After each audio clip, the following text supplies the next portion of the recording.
और इस वक्त एक बड़ी खबर सामने आ रही है। उत्तर प्रदेश के बाराबंकी से 3 दिन के यूपी दौरे पर बाराबंकी पहुंचे एआईएमआईएम नेता असदुद्दीन ओवैसी ने बॉम्ब लिंचिंग का मुद्दा उठाते हुए केंद्र और यूपी की बीजेपी सरकारों पर निशाना साधा। ओवैसी ने आरोप लगाया कि जब से बीजेपी की सरकार बनी है तब से देश में सेक्युलरिज्म को कमजोर करने का काम किया जा रहा है।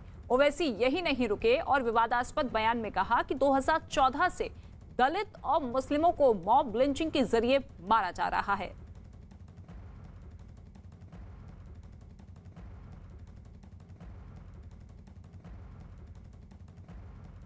2014 से हम देख रहे हैं कि कभी मॉब लिंचिंग के नाम पर खास तौर से मुस्लिम और दलितों को निशाना बनाया जाता है। हमने देखा कि जब अखलाक को मारा गया था यही उत्तर प्रदेश में, मुझे अच्छी तरह याद है कि मैं और जनाब शौकत साहब अखलाक के घर को मिलने गए थे।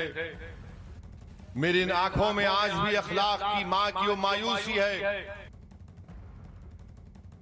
तो उत्तर प्रदेश में विधानसभा चुनाव होने हैं और अपनी किस्मत आजमाने के लिए इस वक्त उत्तर प्रदेश के दौरे पर ही असदुद्दीन ओवैसी। बाराबंकी में एक रैली के दौरान ये विवादास्पद बयान ओवैसी की तरफ से दिया गया। एक बार फिर से धर्म के नाम पर राजनीति करते हुए नजर आ रहे हैं, लोगों को भड़काते हुए नजर आ रहे हैं, क्योंकि इतिहास ही ओवैसी का रहा है कि जब भी जुबान खोलते हैं, जब भी कोई बयान देते हैं तो वो जहरीला होता है, वो भड़काने वाला होता है। और एक बार फिर से केंद्र और बीजेपी की सरकार को निशाने पर लेते हुए मॉब लिंचिंग का मुद्दा उठाते हुए ये कहा कि देखिए 2014 के बाद से ही लगातार मॉब लिंचिंग के जरिए दलितों और मुस्लिमों को मौत के घाट उतारा जा रहा है, उनकी हत्या की जा रही है, धर्म निरपेक्षता को कमजोर करने की साजिश रची जा रही है उत्तर प्रदेश में।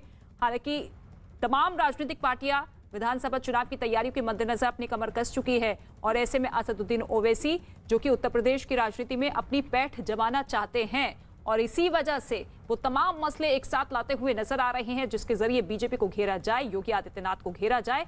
लेकिन अब अपने ही बयान की वजह से आलोचनाओं का सामना करते हुए ओवैसी नजर आ रहे हैं। ये सभा जहां पर सीधे तौर पर धर्म और जाति के नाम पर लोगों को भड़काते हुए नजर आए, सीधे तौर पर कहा कि मॉब लिंचिंग के मामले लगातार बढ़ते हुए नजर आए। जब से योगी आदित्यनाथ की सरकार बनी 2014 से लगातार मॉब लिंचिंग के जरिए दलितों और मुसलमानों को मारा जा रहा है। अजीत इस वक्त मेरे सहयोगी मौजूद है इसी खबर पर। अजीत, ये तो इतिहास तो रहा है ओवैसी का कि जब भी जुबान खोलते हैं तो गलत बयानबाजी करते हैं।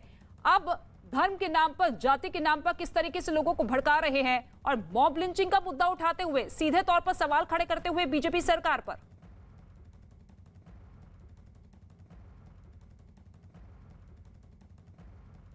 जी अजीत, आवाज चलिए अजीत का हम रुख करेंगे, लेकिन आपको सुनवा देते हैं कि इस रैली के दौरान ओवैसी ने क्या कुछ कहा। 2014 से हम देख रहे हैं कि कभी मॉब लिंचिंग के नाम पर खास तौर से मुस्लिम और दलितों को निशाना बनाया जाता है। हमने देखा कि जब अखलाक को मारा गया था यही उत्तर प्रदेश में, मुझे अच्छी तरह याद है कि मैं और जनाब शौकत साहब अखलाक के घर को मिलने गए थे। मेरी आंखों में आज भी अखलाक की मां की वो मायूसी है। अजीत का हम रुख कर लेते हैं। अजीत, यही तो धर्म की राजनीति है जिसके सहारे असदुद्दीन ओवैसी एक बार फिर से उत्तर प्रदेश की राजनीति में कूदते हुए नजर आ रहे हैं। लेकिन सवाल यही है कि अपने बयानों की वजह से ही अपनी और अपनी पार्टी की किरकिरी भी कराते हुए नजर आते हैं।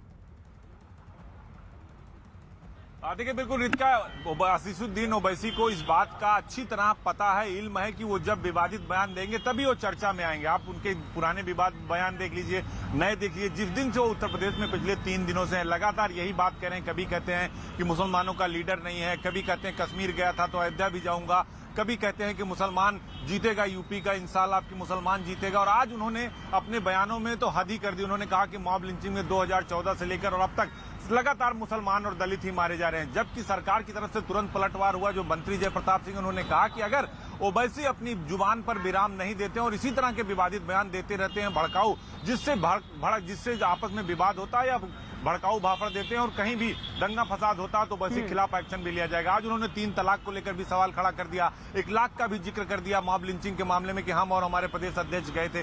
तो इस तरह के विवादित बयान देकर ही ओवैसी अब सुर्खियों में आना चाहते हैं। हालांकि उत्तर प्रदेश की सियासत बिल्कुल और प्रदेशों की तरह से अलग है। जैसे बिहार में था, बंगाल में वो कुछ नहीं कर पाए, लेकिन उत्तर प्रदेश बिल्कुल अपने आप में अलग तरीके का है। स्वास्थ्य मंत्री ने यह भी कहा कि मुख्तार और अतीक जैसे माफियाओं पर इसका हम कार्रवाई कर रहे हैं और अतीक के परिवार को वो अपनी पार्टी में शामिल कर रहे हैं। तो इसी से पता लगता है कि वो क्या चाहते हैं। वो जाति पात धर्म की राजनीति करते हैं, हिंदू मुस्लिम की राजनीति करते हैं, आपस में बांटने की राजनीति करते हैं। मोहसिन रजा ने कहा कि वो साइबेरियन पक्षी हैं, स्वास्थ्य मंत्री ने कहा कि वो मेढक है। तो उत्तर प्रदेश में जैसे जैसे 2022 का चुनाव नजदीक आएगा, ओवैसी बिल्कुल, और पश्चिम बंगाल में हाल क्या हुआ था असदुद्दीन ओवैसी उनकी पार्टी का, वो शायद वो भूल गए हैं और इसी वजह से एक बार फिर से मजहबी सियासत पर जोर देते हुए नजर आ रहे हैं। अजीत, आपका रुख करेंगे, लेकिन इस बीच आपको बता दें, मॉब लिंचिंग पर असदुद्दीन ओवैसी की बयान पर यूपी सरकार के मंत्रियों ने क्या कुछ कहा है, आइए आपको सुनवाते हैं। साथ आते और जाते हैं और आज जो बात इन्होंने करी है, ये आज खुदाई ठेकेदार हैं। इनको कहते हैं ना, ये अल्लाह मियां के ठेकेदार बनकर निकले हैं मुसलमानों की हिमायत में, और इन्हें ये नहीं पता है कि ये हिंदुस्तानियों के खिलाफ बात कर रहे हैं। वो चाहे कोई भी हिंदुस्तानी हो, आप अगर दलितों की बात कर रहे हैं तो जितने आंकड़े आपने इनको बताए हैं ये खूब जानते हैं। 3000 सांप्रदायिक दंगे, लिंचिंग के 3000 से ज्यादा केसेस कांग्रेस के रिजिम में देश भर में हुए, उस पर ये चर्चा नहीं करेंगे। ओवैसी के इस बयान को किस तरह लेते हो? कह रहे हैं कि सिर्फ मुसलमान और दलित मारे जा रहे हैं मॉब लिंचिंग पर, जब से केंद्र और प्रदेश में आपकी सरकार है। पूरी तरह से गलत है और सभी लोग जानते हैं, देश के हर व्यक्ति जानता है कि जब से आदरणीय मोदी जी आए और जब से आदरणीय यशस्वी मुख्यमंत्री योगी आदित्यनाथ आए, सबसे ज्यादा काम हम लोग ने कानून व्यवस्था पर किया है। और कानून व्यवस्था पर हम लोग ने पूरी तरह से किसी को भी बहुत कठोरता से कानून लागू किया है। किसी को भी हम बख्शते नहीं है, चाहे वो मॉब लिंचिंग का मामला हो, चाहे बड़े बड़े संगठित अपराध वाले मुख्तार अंसारी और अलग लोग हो, जिनका पूरा बिल्डिंग हम लोग ने ध्वस्त कर दिया है, जिनके पूरे संपत्ति को हम लोग ने कुर्क करके रख दिया है। तो ये किसी को भी हम बख्शते नहीं है, चाहे कोई भी हो। कानून अपने जगह पर है और कानून का पूरा पालन भी होता है।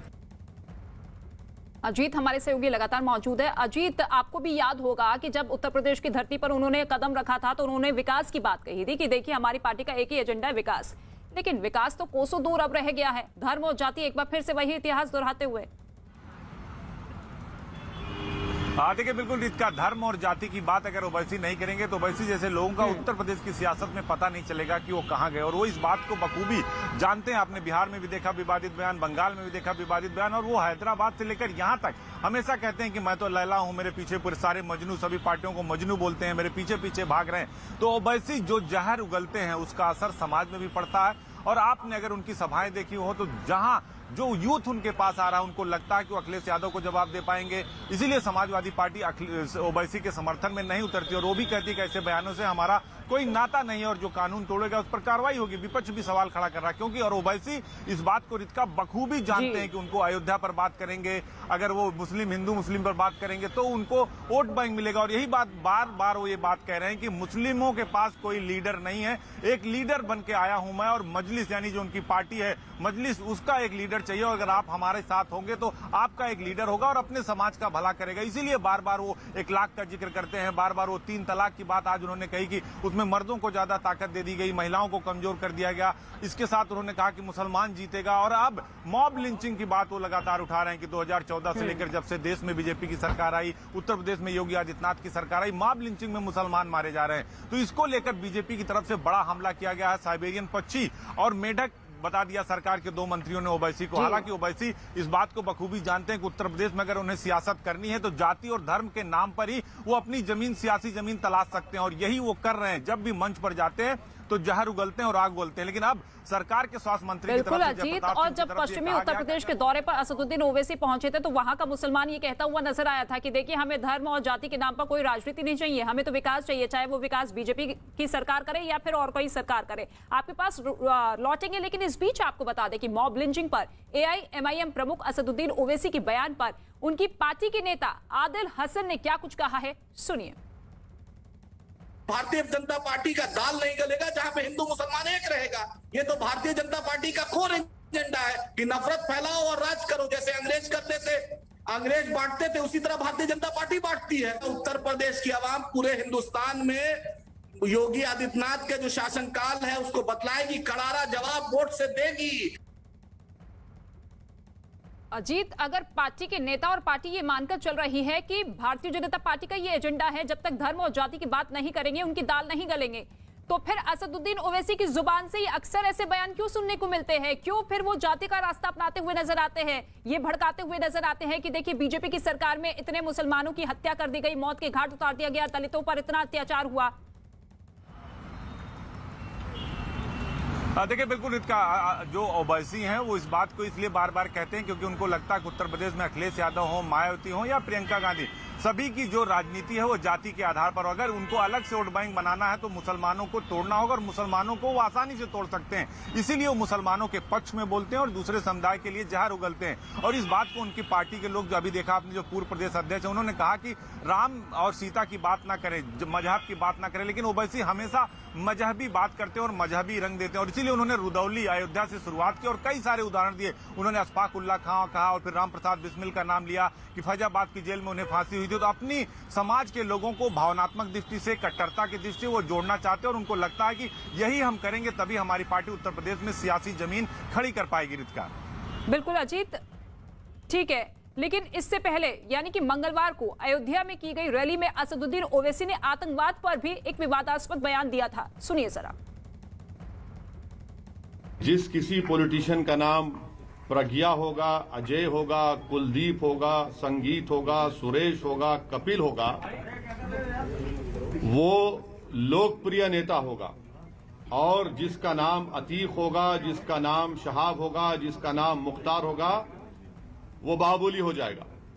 ये रियलिटी है, इसको आप इनकार नहीं कर सकते। तो हर एक मसले को उठाते हुए असदुद्दीन ओवैसी, और ये बयान कुछ दिन पहले दिया था आतंकवाद को लेकर, नाम गिनाते हुए नजर आए कि देखिए बीजेपी की सरकार किस तरीके से मुसलमानों को आतंकवादी घोषित कर देती है, जिनके नाम हिंदू होते हैं वो आतंकवाद नहीं होता है। और इसी को लेकर ये सवाल खड़े करते हुए कि देखिए जब से योगी आदित्यनाथ की सरकार आई है तब से ही हर जाति, हर धर्म के लोगों पर अत्याचार हो रहा है, उन्हें मौत के घाट उतारा जा रहा है। लेकिन सवाल यही है कि असदुद्दीन ओवैसी जिस तरीके की मजहबी सियासत करते हुए नजर आ रहे हैं, धर्म की आड़ में अपनी राजनीति चमकाते हुए नजर आ रहे हैं, क्या उसका जवाब लोग अपने वोट के जरिए देंगे? क्योंकि पश्चिम बंगाल में हाल आपने देखा कि किस तरीके से असदुद्दीन ओवैसी को वहां से निकाल दिया गया, किसी ने भी उनकी पार्टी पर, उनके चेहरे पर विश्वास नहीं किया। यानी कि अपने आप को मुसलमानों का सबसे बड़ा मसीहा बताने वाले असदुद्दीन ओवैसी पर पश्चिम बंगाल के मुसलमानों ने भी विश्वास नहीं किया। और अब बारी है उत्तर प्रदेश के मुसलमानों की, क्योंकि मुसलमानों को भड़काने के लिए कोई कोर कसर छोड़ते हुए नजर नहीं आ रहे ओवैसी। 2014 से हम देख रहे हैं कि कभी मॉब लिंचिंग के नाम पर खास तौर से मुस्लिम और दलितों को निशाना बनाया जाता है। हमने देखा कि जब अखलाक को मारा गया था यही उत्तर प्रदेश में, मुझे अच्छी तरह याद है कि मैं और जनाब शौकत साहब अखलाक के घर को मिलने गए थे। मेरी इन आंखों में आज भी अखलाक की मां की वो मायूसी है।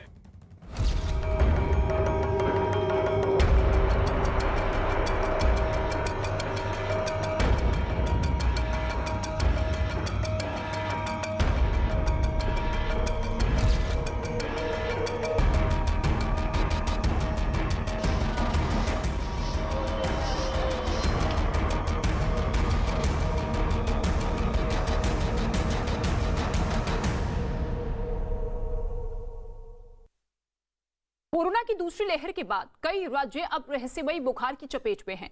इस रहस्यमयी बुखार का सबसे ज्यादा असर बच्चों पर दिखाई दे रहा है। इस नई बीमारी के सबसे ज्यादा मरीज उत्तर प्रदेश से सामने आ रहे हैं। राज्य के 58 जिले इसकी चपेट में हैं। फिरोजाबाद के अलावा आगरा, नोएडा, मथुरा और दूसरे जिलों में भी ये रहस्यमयी बीमारी तेजी से फैल रही है। कई लोग अपनी जान गंवा चुके हैं। यूपी के 5 जिलों की तस्वीर हम आपको दिखा रहे हैं, किस तरीके से इस बुखार ने सभी को अपनी चपेट में ले लिया है। सबसे ज्यादा इस रहस्यमयी बुखार का अटैक बच्चों पर हो रहा है।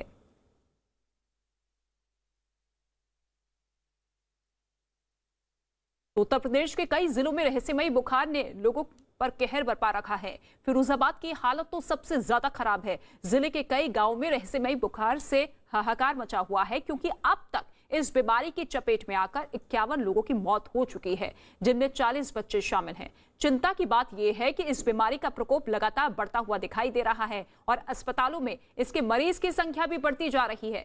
आलम यह है कि फिरोजाबाद में जिला अस्पताल के बाहर मरीजों की लंबी लाइन लगी है। कई लोग तो जांच रिपोर्ट के इंतजार में घंटों लाइन में खड़े हैं। फिरोजाबाद के डेंगू नोडल अधिकारी के मुताबिक अभी 408 मरीज मेडिकल कॉलेज में भर्ती हैं, जिनमें एक दिन में 171 नए मरीज भी शामिल हैं। फिरोजाबाद के जिला अस्पताल की तस्वीरें मैं दिखाना चाहूंगा कि किस तरीके से यहाँ पर अस्पताल परिसर के अंदर मरीजों के जो परिवार वाले हैं वो यहाँ पर मौजूद हैं। लगातार बच्चे बीमार पड़ रहे हैं और अस्पताल उनको लाया जा रहा है। एक ऐसा ही परिवार आप देख सकते हैं कि किस तरीके से यहाँ पर रूह कांप जाएगी ये तस्वीरें देखकर आप की, और किस तरीके से उत्तर प्रदेश, मध्य प्रदेश, बिहार समेत कई जगहों पर, कई राज्यों में, कई जिलों में इस तरीके की स्थिति है कि वायरल बुखार या फिर डेंगू लोगों को अपनी चपेट में ले रहा है और खास करके बच्चे इस चपेट में आ रहे हैं और इनके भी बेटे की मौत हो गई। कितना बड़ा बच्चा, कितना उम्र है? 20 साल का बेटा है मेरे। क्या हुआ था? इंजेक्शन लगा बुखार को, दवाई में खत्म है, डॉक्टर ने काम के दवाई दे रही, इन्फेक्शन है सही खत्म है, पूरी रात में डाल में बुखार आ रहा था? बुखार एक दिन आया हुआ बस। एक दिन मिंज की लड़ा दुकान पे रहता है, तू दवाई ले आ। एक दिन बुखार आओ, एक दिन माने ऐसे इंजेक्शन लगाया था, तो बेटा मेरे छोड़ के चलो गो। अरे मैया, अरे कल बुखार आओ, सोई दवाई दिलावे भेजो, इंजेक्शन लगा दो मैया, मेरा कोई इंजेक्शन करो, जने काबू का खून टपकता रहो पट्टी में, सोई खत्म है गो, यहाँ लेके आए रास्ते में खत्म। बेटा के संग ये देखिए कि 25 से 26 साल उम्र बेटी की थी और यहाँ पर इनका कहना है कि बुखार आया था एक दिन है और यहाँ पर अस्पताल में लाया गया इलाज के लिए और उसके बाद फिर उनकी डेथ हो गई। तो इस तरीके की स्थिति है पूरे जिला अस्पताल में, पूरे जिले में, और लगातार मरीज यहाँ पर बीमार मरीजों को लेके आया जा रहा है और खास करके बच्चों को अपनी चपेट में ले रहा है। ये वायरल फीवर या फिर डेंगू का प्रकोप लगातार बढ़ता जा रहा है। तो जो भी लोग बीमार हो रहे हैं उनमें एक जैसे लक्षण नहीं हैं। कई तरह के लक्षण हैं जो इशारा कर रहे हैं कि ये आम तौर पर होने वाला मौसमी बुखार नहीं है। मौसमी बुखार मतलब जिसे वायरल कह देते हैं, जो किसी वायरस की चपेट में आने से हो जाता है और 3-4 दिन में मरीज ठीक हो जाता है। लेकिन इस बार मामला थोड़ा अलग है। कुछ लोग ऐसे हैं जिनमें बुखार के साथ खून में प्लेटलेट्स की गिनती कम हो रही है। प्लेटलेट कम होते हैं आमतौर पर डेंगू होने पर। हालांकि ये जरूरी नहीं कि अगर प्लेटलेट कम हो रहे हैं तो मरीज को डेंगू ही हो, लेकिन इलाज वहीं शुरू किया जाता है जो डेंगू के मरीजों का किया जाता है। कुछ जगहों पर तो ऐसे मरीज को यही माना जा रहा है कि इन्हें डेंगू हुआ है। वैसे भी बारिश के बाद का जो मौसम होता है उसमें डेंगू हर साल फैलता है, तो ये कोई चौंकाने वाली बात भी नहीं है। लेकिन सारे मरीज ऐसे नहीं हैं जिनके खून में प्लेटलेट गिर रहे हो। कुछ को तेज बुखार हो रहा है, शरीर में जगह जगह एलर्जी या जलन की शिकायत हो रही है। कुछ ऐसे हैं जिन्हें बदन दर्द और जोड़ों में दर्द परेशान कर रहा हो, तो कुछ ऐसे हैं जिनके दिमाग तक पर बुखार का असर है। उत्तर प्रदेश के फिरोजाबाद जिले में इस जानलेवा बुखार के फैलने के बाद लखनऊ से एक टीम पहुंची है। न्यूज 18 की टीम ने टीम में मौजूद डॉक्टर एसएन सिंह से बातचीत की, जिसमें उन्होंने इस बीमारी के बारे में विस्तार से जानकारी दी। डॉक्टर साहब ये बताइए कि जो यहाँ पर ज़्यादातर जो मरीज हैं डेंगू, मलेरिया, स्क्रब टाइफस, क्या किस तरीके के मरीज हैं? यहाँ पे ज़्यादातर मरीज जो है वो डेंगू के हैं। डेंगू के मैक्सिमम पेशेंट्स हैं। बाकी कुछ मरीज हैं जो कि सिंपल जनरल वायरल के हैं, कुछ डायरिया के भी हैं। यही सब वैरायटीज़ हैं। स्क्रब टाइफस के एक पेशेंट जिसमें थोड़े लक्षण भी लग रहे थे, उसकी पुष्टि भी हुई है। अच्छा, तो स्क्रब टाइफस के इसमें क्या लक्षण है? डेंगू, मलेरिया सबसे अलग क्या है? इनके जैसे इसमें भी बुखार होता है, बुखार के बाद बदन में दर्द होता है, किसी किसी को एक रैश होता है, एक खास रैश होता है यूजुअली बाइट साइड पे, जहाँ पे ये जो माइट होता है उसके लार्वा के काटने से होता है। ये रिकेक्शिया बैक्टीरिया एक तरह का होता है, वो इंटर करता है शरीर में। तो जहाँ पे बाइट होता है वहाँ पे एक जो है निशान, धब्बा, जिसको स्कार कहते हैं, इशार कहते हैं, काले रंग का, वो बन जाता है। इसके अलावा जो कुछ बच्चों में थोड़े से सांस की भी समस्या होने लगती है इस बीमारी में, कुछ बच्चे में बेहोशी वगैरह हो सकती है, और कभी कभी लीवर पे भी असर आता है। तो ये क्या डेंगू मलेरिया चिकनगुनिया से ज़्यादा खतरनाक माना जाता है? खतरनाक, अगर इसे ज़्यादातर बच्चों में बहुत आसानी से अगर शुरू में ही इसको ट्रीटमेंट किया जाए तो बहुत इफेक्टिव होता है और उतनी ज़्यादा मार्टलिटी नहीं होती, और किसी किसी में वैसे भी ठीक हो जाता है, और कुछ ही होते हैं जिसमें कि थोड़ा सा गंभीर रूप लेता है।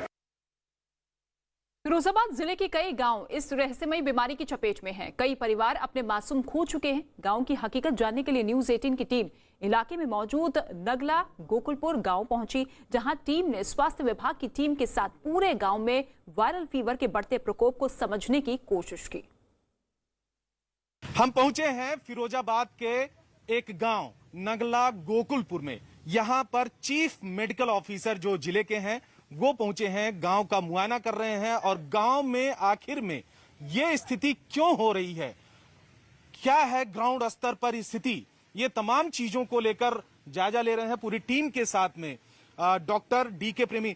डॉक्टर साहब, ये बताइए कि यहाँ पर आप इस गांव में आए हैं, पानी हम देख रहे हैं कि गंदा पानी है, यहाँ पर भी मच्छर पनप सकता है। हालांकि कहा जाता है कि साफ पानी में डेंगू का मच्छर वो पनपता है, लेकिन इस पानी से जो मच्छर होगा उसकी वजह से क्या हो सकता है अगर काटता है वो किसी को? यहाँ पे गंदे पानी की बात करें, क्यूलेक्स मच्छर और एनाफिलीज मच्छर पैदा होते हैं, जिससे मलेरिया होने का चांसेस है। और एक चीज और है कि अगर हमने अभी घर कुछ विजिट किए हैं और यहाँ देख रहे हैं कि हर घर में एक बड़ा सा ड्रम रखा नीले रंग का, उसमें लोग पानी इकट्ठा करते हैं, जिसमें फ्रेश पानी होता है, 4-4, 5-5 दिन का पानी होता है, उसे साफ नहीं करते हैं। उसमें देखा जा रहा है कि लार्वा भी अभी सामने घर है, तो उसमें एडिस का लार्वा। यहाँ पे बात करें तो पानी में कोई बुलबुला सा छूटा, तो क्या ये मच्छर इसमें हो सकता है? नहीं, ये अभी जो दिख रहे हैं आप नीचे देखिए पानी के, यहाँ लार्वा घूम रहा है बीच बीच में। तो ये सब ये उसकी वजह से ये है कि इन्फेक्शन होने के चांसेस हैं, और घर घर में क्योंकि और इससे मलेरिया हो सकता है। जी, इससे मलेरिया हो सकता है। अच्छा डॉक्टर साहब, और भी गाँव में आप जा रहे होंगे जी। और इस गांव में स्वास्थ्य विभाग की टीम अलग अलग घरों में भी पहुंची, जहां कई जगह पानी जमा दिखाई दिया और उसमें मच्छरों के लार्वा भी मिले। नगला गोकुलपुर गांव में एक घर में हम पहुंचे हैं। गांव में मुआयना किया जा रहा है, जायजा लिया जा रहा है, और ये देखिए कि किस तरीके से पानी जगह जगह पर जमा है, चाहे वो गंदा पानी हो या फिर साफ पानी हो। बारिश का पानी होता है, बारिश होती है, इसके बाद पानी कहीं पर इकट्ठा हो जाए। ये देखिए, आप खुद दे सकते हैं तस्वीरों में कि लार्वा पनप रहा है, और ये खतरनाक स्थिति है यहाँ पर फिरोजाबाद में, और मेडिकल टीम यहाँ पर जायजा ले रही है। ये देखिए इस तरीके के ड्रम, आप देखिए कि ये नीले कलर का जो ड्रम है वो जगह जगह पर हर घर में नजर आ जाएगा, और पानी उसमें भरा हुआ है। कितने दिन का पानी है पता नहीं है, लेकिन ये जो पानी है यहाँ पर आप जमा है, ये आप मानते हैं कि इसकी वजह से भी डेंगू हो सकता है? बिल्कुल, जो पानी है फ्रेश पानी है, तो उससे डेंगू का चांसेस, जैसा भी अभी हम देख रहे हैं कि यहाँ काफी लार्वा है, और पानी की क्वांटिटी बहुत ज्यादा नहीं है। तो अभी क्योंकि हमने ये लोगों को समझाने की कोशिश कर रहे हैं कि सबको कि भैया पढ़े लिखे हैं कि आप घर में पानी भर के ना रखें, और पानी भरें जरूरत है तो पहले सुबह साफ करें, ड्राई करें, उसके बाद भरें और ढक के रखें, खुला बिल्कुल ना रखें। और जिस तरह से यहाँ पे है दिख रहा है, इसे बिल्कुल साफ कर ले। जब तक ये लार्वा खत्म नहीं करेंगे, मच्छर खत्म नहीं करे, तब तक डेंगू कंट्रोल करना मुश्किल काम है। हम लगातार हेल्थ कैंप लगा रहे हैं, लेकिन मेरा यही कहना है कि हम भविष्य के लिए ध्यान करते हुए इसको बिल्कुल ड्राई करें, ये सब बिल्कुल सूखा होना चाहिए। अगर और इसी तरह एक दूसरे घर में जानवरों को चारा खिलाने वाले हांड में भी पानी दिखाई दिया। पानी जमा होने के बारे में गांव से बात की गई तो पता चला कि बिजली थोड़ी देर से आती है, इसलिए लोग मोटर चलाकर पानी स्टोर कर लेते हैं। ये चारा, इसमें चारा दिया जाता है जानवरों के लिए, और इसमें पानी का भी इस्तेमाल होता है। चारा और पानी दोनों होता है, लेकिन जो आप पानी इसमें देख सकते हैं कि पानी ये कितने दिन से होगा इसमें जमा। चारा तो खा लिया जानवर ने, लेकिन पानी रस जाता है और उस पानी में भी पनस पड़ता है। जी हाँ, उस पानी में डेली अगर साफ नहीं करेंगे, ड्राई नहीं करेंगे तो इसका लार्वा पनप सकता है इसका। तो यहाँ पे एक कारण समझ में आ रहा है कि यहाँ पानी का स्टोरेज की वजह से लोग उसको ये फैलने का पूरा चांसेस है। तो मैं सब लोगों से, जनता से, पूरा सब लोगों से, साथियों से एक रिक्वेस्ट करूंगा कि अपने अपने घर के लिए जो भी जानवरों को चारा खिलाएं, डेली उसको साफ करें अच्छे से और पानी भर के रखें। तो डेली साफ करें, बिल्कुल ड्राई करके उसे ढक के रखें। अच्छा डॉक्टर साहब, ये बताइए कि क्या ये फिरोजाबाद में ही ये इस तरीके की स्थिति है? कुछ जिलों में भी तो उत्तर प्रदेश के आया है मामला, मथुरा, आगरा और भी जगहों पर, गौतम बुद्ध नगर में। देखिए तो क्या यहाँ पे ज्यादा ये स्थिति है कि जो वाटर स्टोरेज है कई दिनों से पड़ा हुआ है वो ज्यादा है संख्या में? जी, हमने नगर निगम से भी बात की है और नगर पालिका में देखते हैं फिरोजाबाद में, क्योंकि 1 घंटे से 2 घंटे पानी की सप्लाई होती है। तो लोगों में डर रहता है, भयावत होता है कि पानी हमें चाहिए। इसलिए लोगों ने बड़े बड़े, जिस तरह से आप नीले बड़े ड्रम देख रहे हैं, हर घर में मिलेंगे। यही एक कारण है कि जो हम इसको ठीक कर सकें। उत्तर प्रदेश के 2 जिले ऐसे हैं जहां सबसे ज्यादा लोग बीमार पड़ रहे हैं और बीमारी ने टेंशन बढ़ाई है। वो है फिरोजाबाद और मथुरा। फिरोजाबाद में 51 लोगों की मौत की खबर है, जिनमें 40 बच्चे शामिल हैं। लगातार अस्पतालों में लोग बीमारी की शिकायत लेकर पहुंच रहे हैं।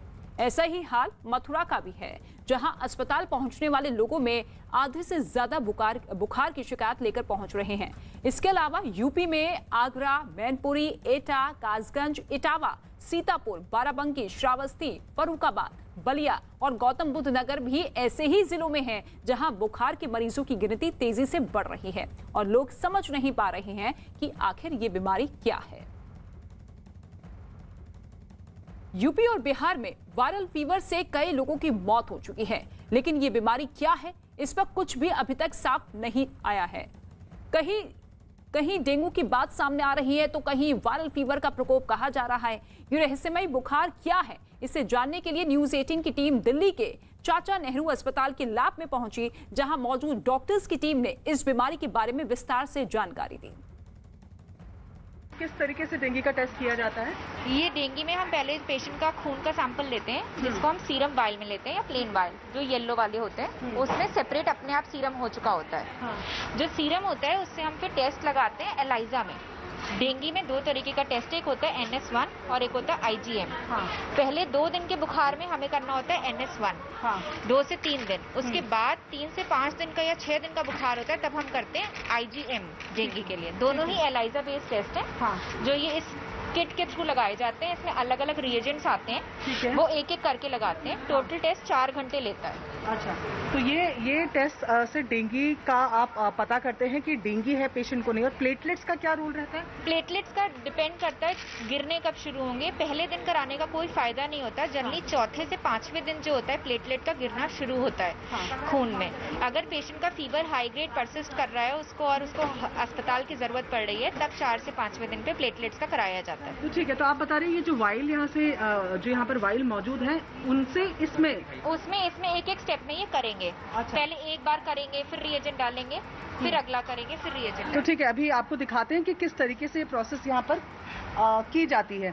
यहाँ पर आप देख रहे हैं कि वाइल से इन्होंने सीरम को ले रहे हैं और ये आप देख रहे हैं कि इन्होंने अब ये प्रोसेस को शुरू कर रहे हैं, जिसमें ये वाइल से सीरम सबसे पहले ले रहे हैं और ये एलाइजा टेस्ट किया जा रहा है। हाँ, ये एलाइजा टेस्ट कर रहे हैं। इसमें हमारी ऑलरेडी पहले शीट बनी होती है, जिसमें हमें लिखना होता है कौन सा सैंपल किधर जा रहा है। कंट्रोल्स की जगह होती है, इसमें पॉजिटिव और नेगेटिव कंट्रोल्स लगते हैं। फिर ये पूरा 4 घंटे के अलग अलग रिएजेंट डालेगी। पहले भी ये पूरी प्लेट में सारे पेशेंट्स का सीरम डालेगी। फिर उसके बाद इसको थोड़ी देर के लिए रख देते हैं, हम लोग इंक्यूबेट करते हैं, जिसे कहते हैं कि इसमें सीरम को बैठने देते हैं। फिर हम क्या कहते हैं, एक एक रिएजेंट जो हमारे को किट में लिटरेचर आता है उस तरीके से डालेंगे। वॉश करेगी, बार बार करेगी, और ये 4 से 5 घंटे में हम एक मशीन में डालते हैं, जिसको बोलते हैं एलाइजा रीडर। ठीक है, उसमें हम टेस्ट को देखते हैं क्या है ये। तो यहाँ पर बहुत साफ शब्दों में अगर समझे तो वहाँ से इन्होंने वाइल लिया है, इस पे स्प्रेड किया है। ये जो आपको दूसरी तरफ रीजेंट्स दिख रहे हैं, ये एक पूरा डेंगू का किट है। किस तरीके से डेंगू का टेस्ट किया जाता है, तो इन रीजेंट्स को इसमें डाला जाता है और 4 घंटे ऑब्जर्व करने के बाद इसके जो नतीजे वो आते हैं। डेंगू के अलावा बुखार जो फिलहाल बच्चों में हो रहा है उसमें स्क्रब टाइफस का भी नाम सामने आ रहा है। सबसे पहले तो डॉक्टर सारिका यहाँ पर हमारे साथ अभी जुड़ी हुई हैं।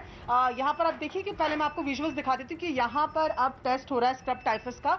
मैम, ये टेस्ट किस तरीके से होता है? ये टेस्ट एक्चुअली होता तो वैसे ही है, एलाइजा बेस्ड है। आप मतलब जैसे एलाइजा डेंगू के लिए होता है वैसे ही एलाइजा इसके लिए भी होता है। तो ये हमारी इम्यूनोग्लोबुलिन जैसे IgM है जो हमारी बॉडी में एंटीबॉडी बनती है उसी को डिटेक्ट करता है ये टेस्ट। तो ये सेम तरीका ही है जैसे आपने वाइल से आपने सीरम लिया? हाँ जी, वो सेम ही तरीका है इसका। और इसमें डिफरेंट रिएजेंट्स होते हैं और जो रिएजेंट्स हैं उनको टेम्परेचर सेंसिटिव होते हैं तो उनको हमें फ्रिज में रखना है। यहाँ पे जब टेस्ट लगाते हैं बीच में हमें इंक्यूबेट करना है जो 37 डिग्री पे करना होता है। तो बाकी ऑलमोस्ट प्रोसीजर एलाइजा जो होते हैं उनका ऑलमोस्ट सेम होता है। अच्छा मैम, ये जानना चाहेंगे जब तक जो दर्शक हैं वो देख रहे हैं कि टेस्ट किस तरीके से होता है, ये जानना चाहेंगे कि ये डेंगू से कैसे अलग है स्क्रब टाइफस? जी, जैसे आप जानते हैं कि डेंगू एक वायरल इन्फेक्शन है, वो एक वायरस से होता है। स्क्रब टाइफस जबकि एक बैक्टीरियल इन्फेक्शन है, वो एक बैक्टीरिया से होता है। आप लाइस के जिसे कहते हैं माइट कहते हैं उसके काटने से होता है। तो जब वो माइट काटेगा तो वहाँ उस एरिया में एक छोटा सा पेप्यूल जिसे हम कहते हैं छोटा सा लाल रंग का रैश होता है और उसके बाद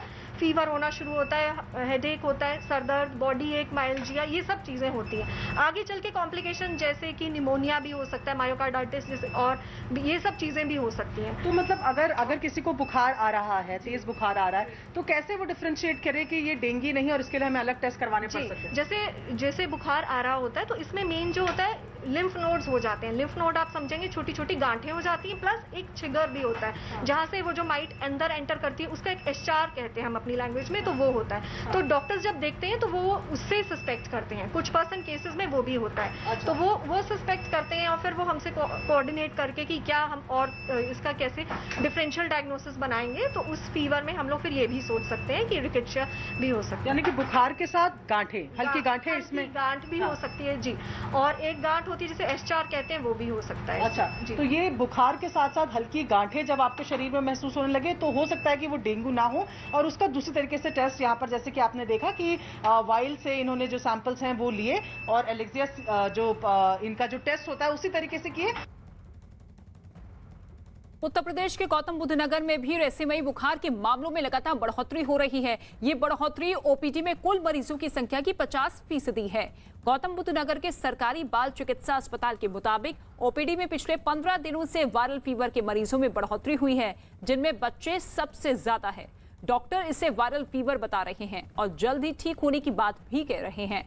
साथ ही लोगों को सतर्क रहने की बात भी डॉक्टर्स कह रहे हैं।